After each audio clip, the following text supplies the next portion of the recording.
নওয়াজুদ্দিন সিদ্দিকী ভাই ছিল এই মুভির ভিলেন। নওয়াজুদ্দিন সিদ্দিকীর এনটিসিটা ছিল এক কথায় দুর্দান্ত। পারেশ রাওয়ালের মতো কমেডি ভাই কেউ করতে পারে না। আয়ুষ্মান খুরানার সাথে পারেশ রাওয়ালের যে কেমিস্ট্রি ছিল ওটা ছিল এক কথায় অসাধারণ। আমাদের সবার প্রিয় পঞ্চায়েতের ফাইজাল মালিকের রোলটা ছিল অনেক কম, বাট রোলটা ছিল অনেক বেশি ইম্প্যাক্টফুল।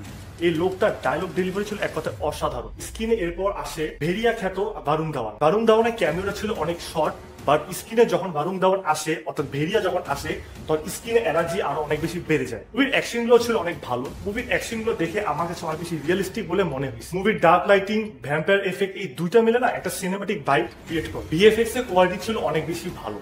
আমি যদি আপনাকে বলি এটা ছিল নেটফ্লিক্স কোয়ালিটির ভিএফএক্স, তাহলে এটা বললো মনে হয় ভুল বলছি। মুভিটা আপনাকে একটা মিক্স ভাইব দেবে, কখনো আপনাকে হাসাবে আবার কখনো আপনাকে চিন্তা করতে বাধ্য করবে। তো সত্যি কথা বলতে গেলে আমি বলবো মুভিটা বোরিংও না আবার মাস্টারপিসও না, মুভিটার মধ্যে এন্টারটেনমেন্ট আছে।